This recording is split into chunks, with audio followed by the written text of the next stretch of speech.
Bueno, buenas tardes.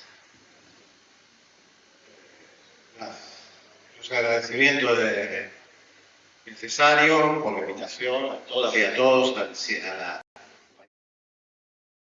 punto estar nuevamente acá y como se lo dije el año pasado, es decir, uno viene con ganas a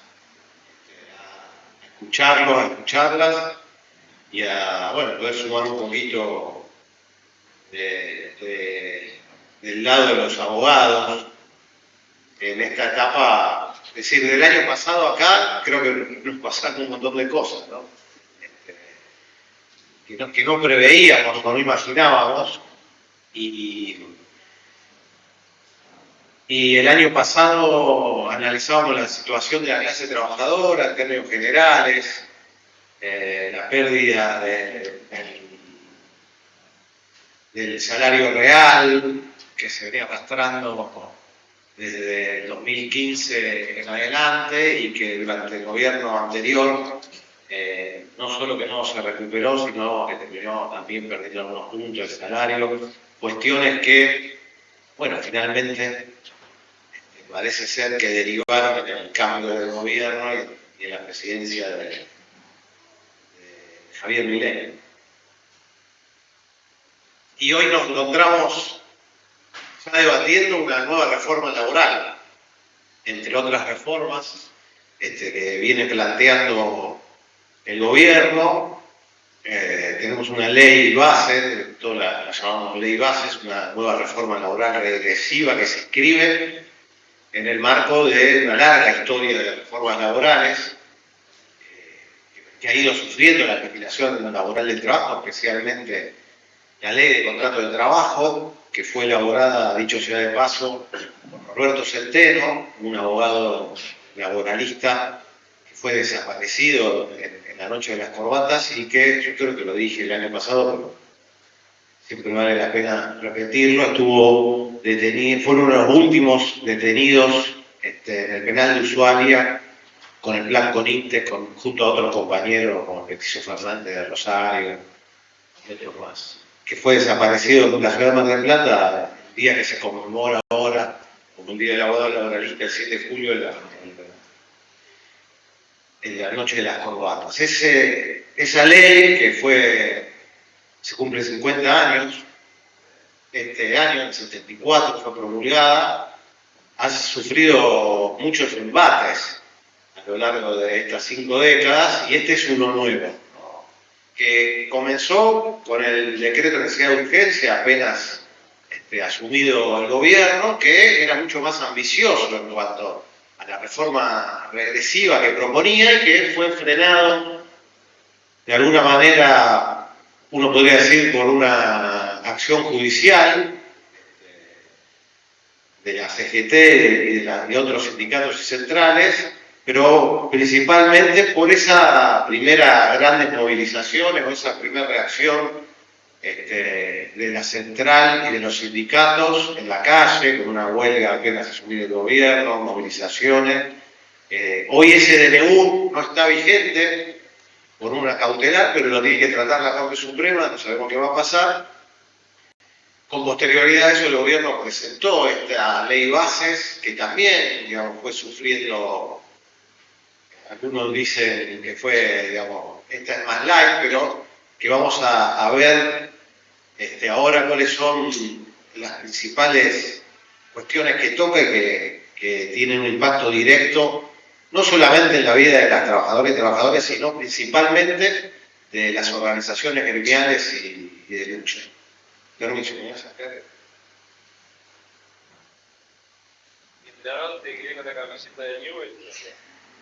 Hay gente que todavía se distrae con el fútbol,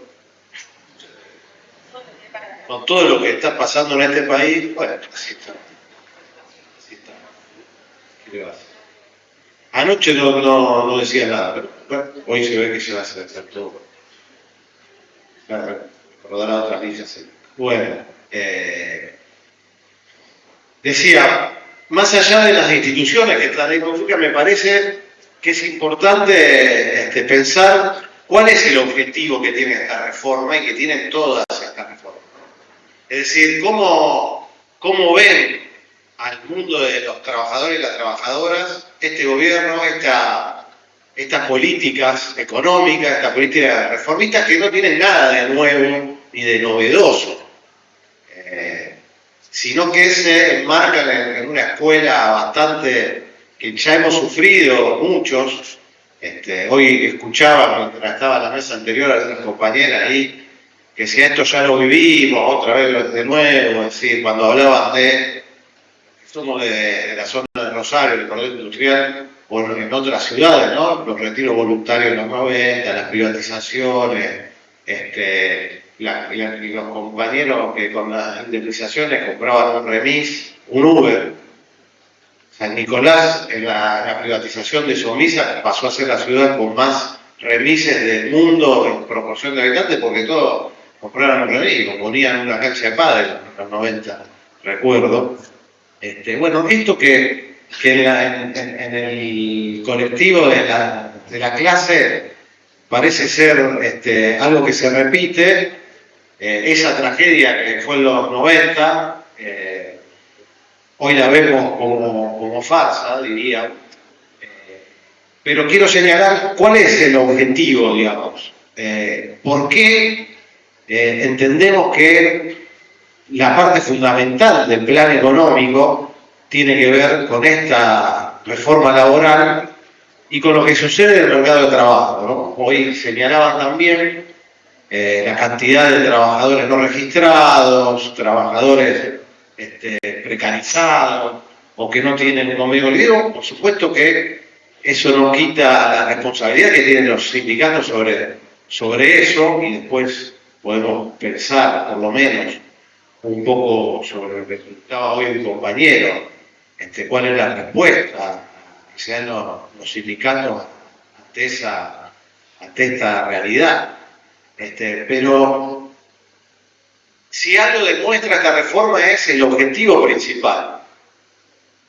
Este gobierno, digamos, desde su punto, desde la mirada del gobierno, ha tenido un éxito rotundo. El primer éxito que ha tenido es en el mercado de trabajo. De noviembre a la fecha, la política de este gobierno, como fue en los 90, como fue la política neoconservadora de Margaret Thatcher, de Ronald Reagan, de Pinochet en Chile, va a golpear directo al mercado de trabajo, a la clase trabajadora. ¿Cuál es el mecanismo de ajuste, decíamos el año pasado, que plantean este tipo de gobierno? ¿Cuál es la salida que ven ante la crisis, ante la imposibilidad de que el capitalismo, la tasa de ganancia de los empresarios, se recupere? Bueno, el mecanismo de ajuste sigue siendo el clásico y la institución más vieja y más fuerte del capitalismo, que es la relación capital-trabajo, donde ponen su objetivo principal para salir de la crisis que va atravesando el capitalismo es en el mercado de trabajo. Y ese señalo como el principal logro extraordinario de este gobierno es que haya caído los salarios reales de la clase trabajadora en menos de 6 meses o en 6, 7 meses en 15, 20 puntos, y que se vaya recuperando muy por detrás de esa pérdida que está dada principalmente por la devaluación y los índices inflacionarios de diciembre. Es decir, este gobierno promueve la rebaja salarial del salario real, como lo promovía Cavallo en los 90, rebajándole el sueldo el 13% a los empleados, a los jubilados. Lo hace a través de las devaluaciones y de la inflación, y también promueve el despido. Es decir, en su forma de ver la cosa, lo que tiene que suceder en este país, y está sucediendo, es que cierre fábricas, que haya más desocupados, que haya menos salario, que todo eso, ¿no? Como dicen ellos, la ley de la oferta y la demanda, dejar libre al mercado para que baje, tire abajo los salarios, tire abajo el precio por lo cual la clase trabajadora vende su fuerza de trabajo, haya más desocupados como en los 90 que presionen a la baja, y eso va a generar mágicamente una recomposición de la economía. Por eso, por eso el DNU de diciembre ataca principalmente, no solamente a los derechos individuales, sino principalmente a las organizaciones sindicales, a los sindicatos de la Argentina que han sabido resistir a lo largo de estos 50 años, si queremos poner como fecha la sanción de la ley de contrato de trabajo, con el cambio del modelo de regulación que llevó adelante la dictadura y que profundizaron nuestra democracia, que nunca terminaron de cambiar. El sindicalismo argentino, con todas las críticas que podríamos sentarnos a hacer, ha sabido resistir en dictadura, en democracia, a los embates. Por supuesto que hay conversos, hay sindicalistas y sindicatos conversos que han dejado de ser de alguna manera sindicatos y pasan a ser vistos inclusive por esos compañeros que pueden ser que tengan un recibo de sueldo, que estén afiliados o tercerizados o con contratos basura, pasan a ser ubicados, como decíamos anoche, me decía Alejandro, lo ven más como el enemigo al sindicato que al patrón. Bueno, es que en algunos lugares un poco se confunden las figuras, ¿no? Estos sindicatos patronales que han en los 90 promovido todas estas reformas regresivas en sus actividades, pasan a ser vistos un poco como los enemigos. Pero la mayoría de los sindicatos y la fortaleza de la clase trabajadora de los sindicatos argentinos se ve en esa resistencia. En una resistencia que no es que ha tenido este primer embate. Yo apuntaba, esta reforma se enmarca, decía, en muchas reformas que comenzaron, yo señalaba el caso de Chile en el 73, bueno, por supuesto, la dictadura cívico-militar, lo primero que hace es reformar la ley de contrato de trabajo, una de las instituciones que reformó y que ahora en esta reforma vuelve a ser tocada es la que favorece a la tercerización y la desresponsabilización de las empresas principales en los lugares de trabajo.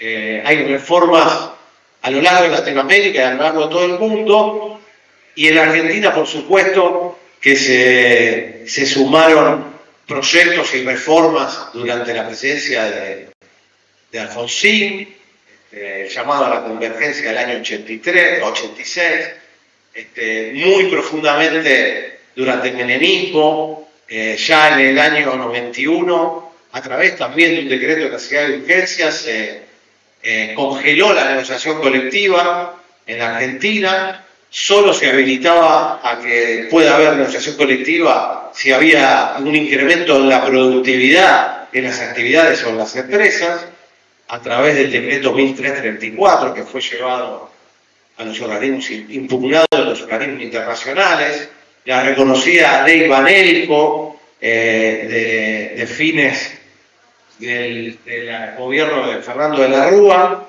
que se animó, como se animó este decreto y como se va a animar nuevamente este gobierno, a tocar, o por lo menos intentar de avanzar sobre dos cuestiones que son que caracterizan a la clase trabajadora y a las organizaciones sindicales en Argentina, y las caracterizan y las distinguen, para decir de alguna manera, a las del resto del mundo y a las del resto de Latinoamérica, que han perdido estas cuestiones. Una fundamental son todos ustedes, todos los que están acá y las que están acá.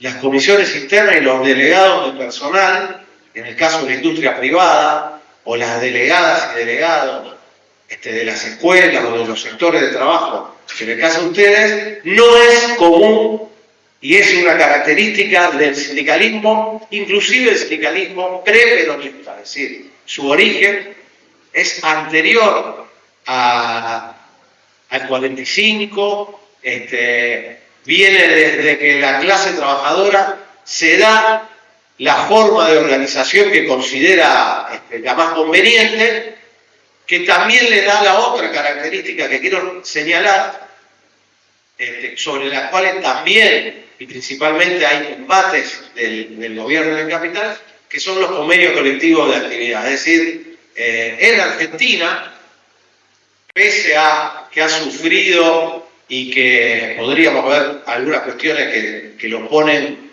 que lo hacen tambalear, la negociación colectiva y los sindicatos se siguen organizando por industria, por actividad. Hay un solo sindicato, un solo convenio colectivo. Todos los trabajadores y trabajadoras de una actividad se reúnen, se organizan, van a la huelga y negocian un convenio colectivo de trabajo que tiene prevalencia sobre otros convenios colectivos que se pueden negociar, como puede ser un convenio colectivo de empresa, un convenio colectivo en la zona. Entonces, ese convenio de actividad le garantiza a todas las trabajadoras y trabajadores ese piso de derechos, como se señalaba hoy.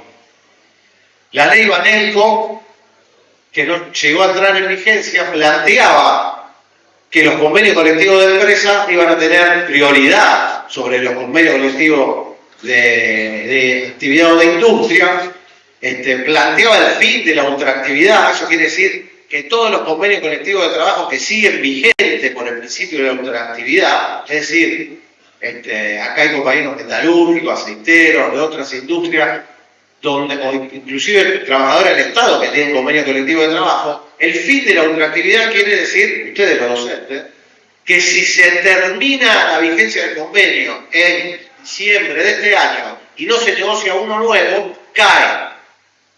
No hay más derechos. Todos los derechos que están dentro de ese convenio van a caer y tenés que negociar uno nuevo. Entonces, la ultraactividad, que es un principio constitucional, te garantiza de que nunca te lo van a sacar. No tenés que todos los meses pelear para tener mejores vacaciones, mejores derechos, o para que tu salario esté garantizado, sino que vas a ir mejorando tus condiciones como trabajador y trabajadora. Ese principio de la ultraactividad, que estaba borrado en la reforma de la ley Banelco y que nunca entró a regir porque llegó el 2001 y se fueron en el helicóptero, está planteado también en el DNU y también de alguna manera estaba planteado en la ley de bases. No pasó, pero ya anunciaron que de alguna manera lo van a hacer y que tiene que ver también con otro instituto que es el de la renunciabilidad. ¿Qué es lo que quiero decir con esto? Ustedes saben que ningún trabajador o trabajadora puede renunciar a un derecho. Bueno, el leitmotiv de la libertad como orden regulador de la vida de los ciudadanos y las ciudadanas que plantea este gobierno establece que si vos querés renunciar a un derecho como trabajador, tenés toda la posibilidad de hacerlo. Esto es lo que estaba planteado con las reformas y que está planteando Sturzenegger de acá en adelante. Por ejemplo, ¿a qué? Y te van a decir, vos tenés, si vos no querés pagar el aporte del sindicato, tenés derecho a renunciar. Muchos que querrán hacerlo, o algunos querrán hacerlo, pero atrás de eso se esconde inclusive la posibilidad, como fueron las reformas en Brasil de Bolsonaro, que todavía no han sido, dicho sea de paso, dejado de lado con el nuevo gobierno, la posibilidad de que un trabajador en términos individuales renuncie inclusive a su propio convenio colectivo. Entonces, si una empresa tecnológica que se viene a instalar a Ushuaia, a reemplazar algunas de las que están acá, ¿no? Acá abajo, y toma nuevos trabajadores, le puede decir que renuncien al convenio colectivo, que renuncien al sindicato y tener un salario mucho más bajo y no tener representación sindical. Ese es el objetivo, uno de los objetivos principales que tienen y han tenido este tipo de reformas en todo el lado y que en Argentina el sindicalismo ha podido resistir.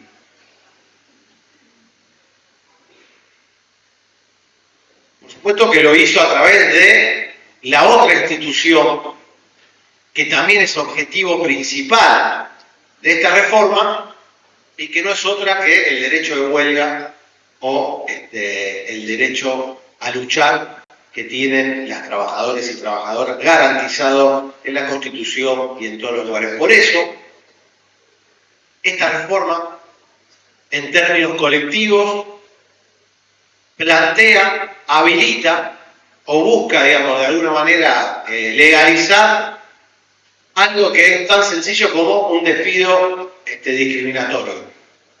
No sé si ustedes lo tendrán presente, pero se modificó con la reforma de la Ley de Contrato de Trabajo y todos aquellos despidos que eran anulados por la justicia por ser un acto discriminatorio, por ejemplo, echar a una compañera porque su forma de pensar, porque adhiere al feminismo, echar a un trabajador por su aspecto físico, por su orientación sexual, por su idea política o por su militancia sindical, que en la justicia era tildado de nulo y por supuesto implicaba la reinstalación de esos trabajadores. Lo que busca hacer esta reforma es decir, bueno, si te echan discriminatoriamente, en realidad lo que vos vas a hacer es cobrar una indemnización más cara.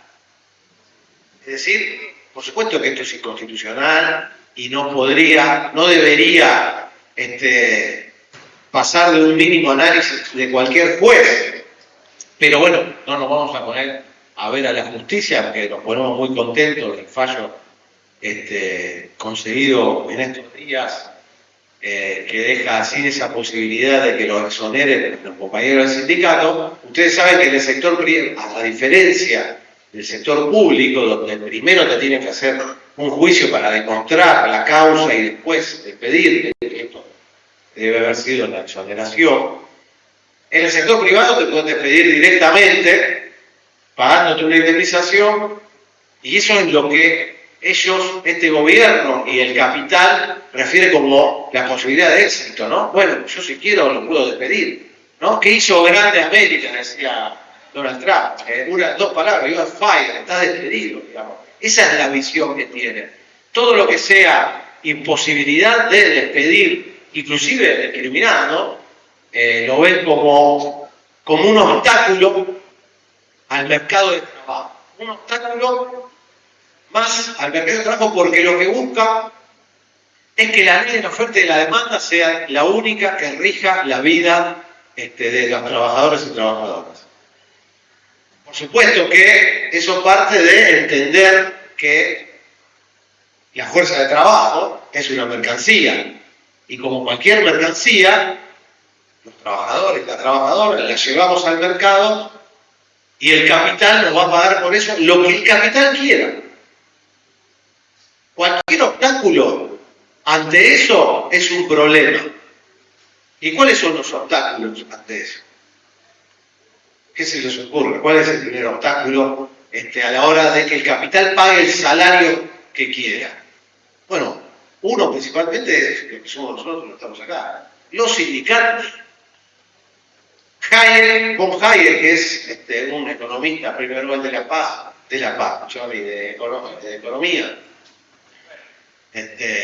Sí, dieron el premio Nobel de la Paz a Obama, que no sé si lo van a dar a Von Hayek, que es el ídolo uno de los ídolos del presidente Milei, con Milton Friedman, otro premio Nobel, ¿no? Hasta los perros fantasmas que tienen ese nombre, Milton y no sé.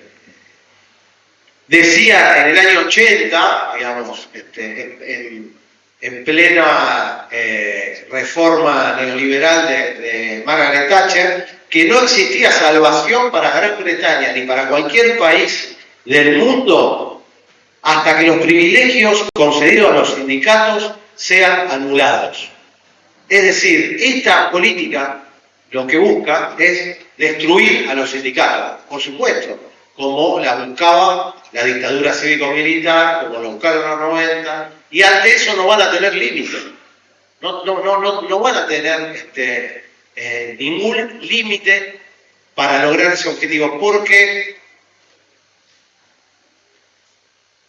porque están los sindicatos, y esto para ir por lo menos cerrando esta primera intervención, pasarle a la colega y después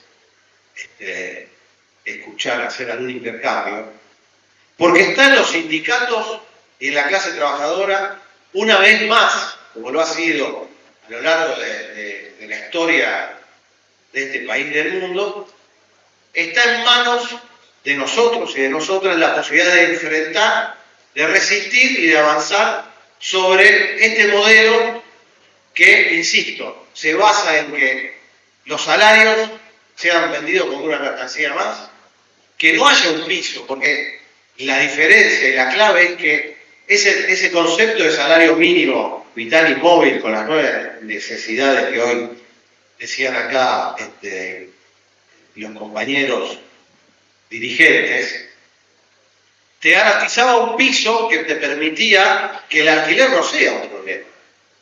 Si tenés un salario que te va a garantizar la vivienda, como era este país antes de la dictadura cívico-militar, que señalaba hoy, bueno, no, antes no teníamos, no estaba ese problema porque la clase trabajadora tenía salarios que te permitía tener, soñar, ¿no? Que decía hoy otro delegado, ¿no? El ataque al salario es un ataque también a los sueños, sí. Esa clase trabajadora argentina de la cual muchos somos hijos, algunos lo han vivido de carne propia.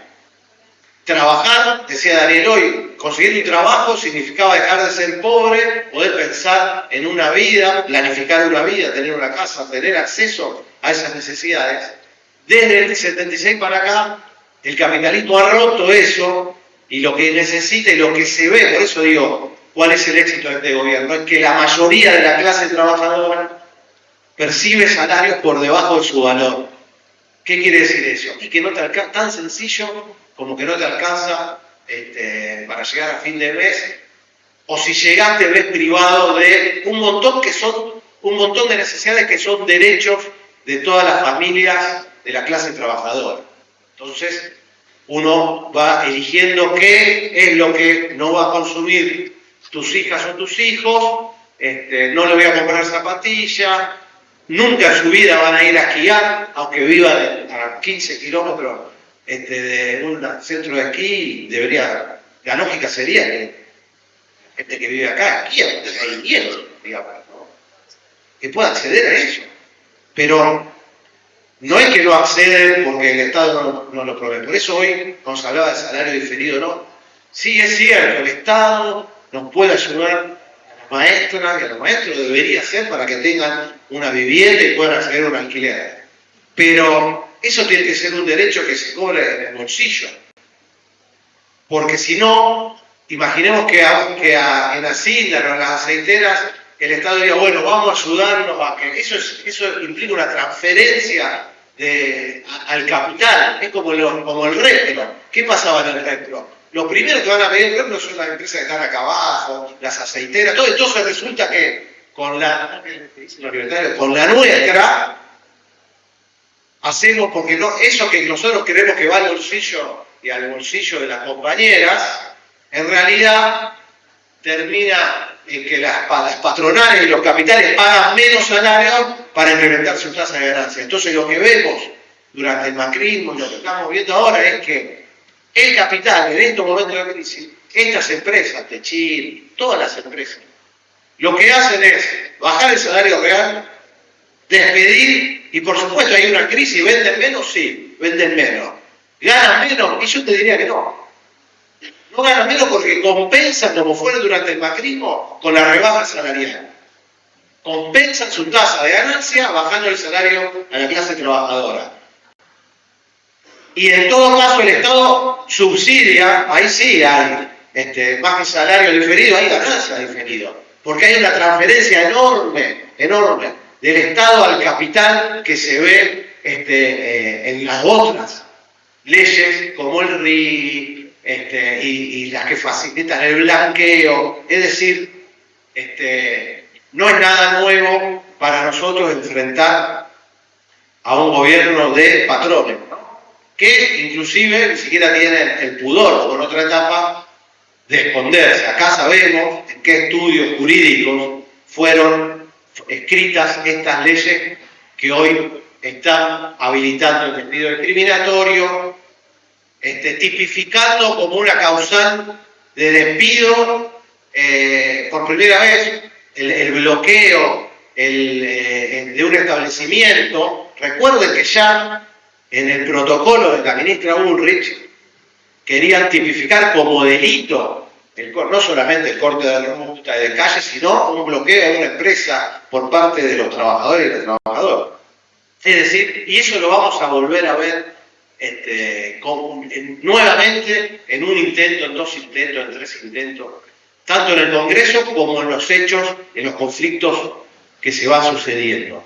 Pero un viejo dirigente sindical industrial, un delegado en una huelga, no así, en otra huelga, en otra actividad, decía, bueno, pero ahora tenemos la ley y entonces no podemos bloquear, y entonces no podemos hacer huelga. Y, bueno, a la clase trabajadora nunca, nunca en la historia digamos, el derecho es parte de la superestructura, es parte de...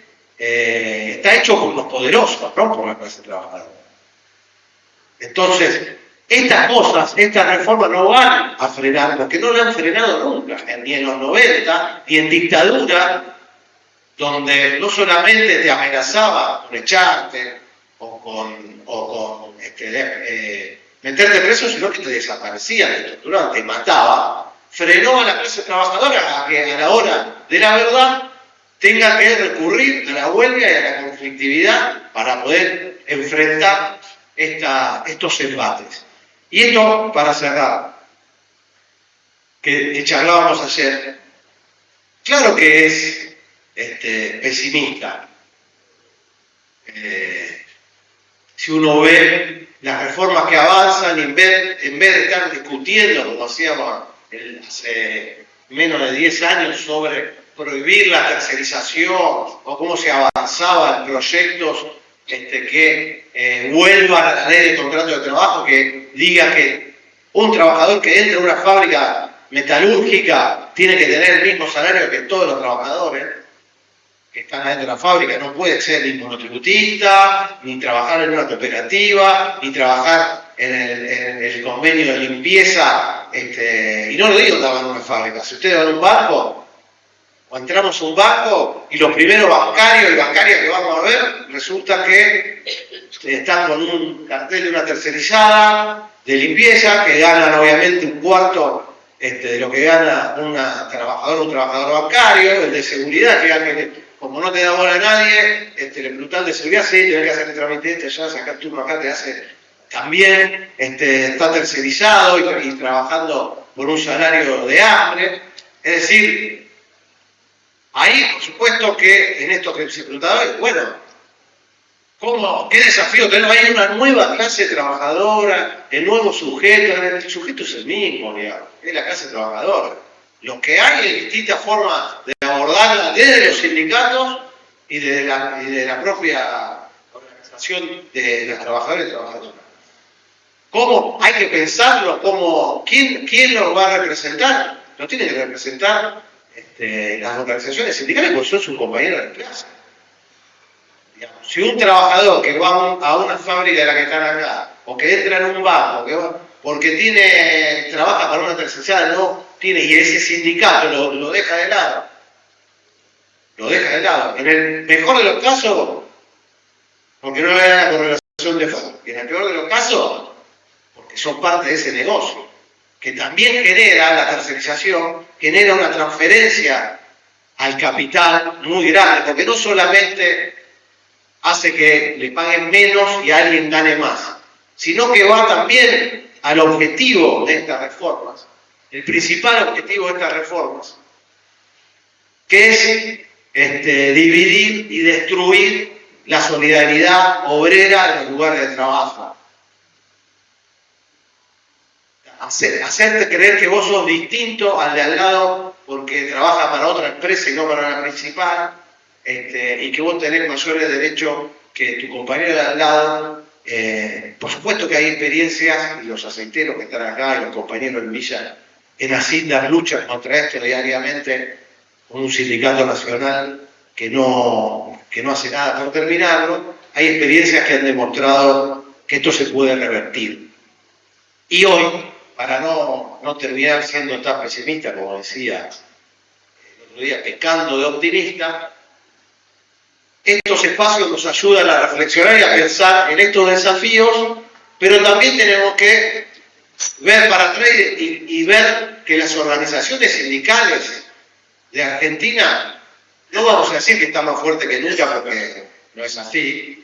Ha habido etapas del movimiento obrero que eran mucho más fuertes y seguramente mejores desde sus abogados hasta su cuadro. Pero la realidad es que en los últimos 25 años, o en los últimos 20 años, los sindicatos se han fortalecido. Algunos han hecho plata, podríamos decir, y la utilizarán para otra cosa. Pero la realidad es que somos una generación de dirigentes, de abogados, de militantes que estamos en los sindicatos, que llevamos 20 años ininterrumpidos de negociación colectiva, de organización, de huelga. Si nos sentamos acá o nos vamos hoy, cada uno de ustedes nos va a estar contando de la huelga que hicieron en el año y en el otro, el año pasado, la paritaria, cómo es, y a ninguno de nosotros se le ocurra que no sea paritaria, ni que el sindicato no nos vaya a defender, y en todo caso putearemos al sindicato o iremos a reclamarle a los que tienen, los que están ahí, que queremos otra cosa.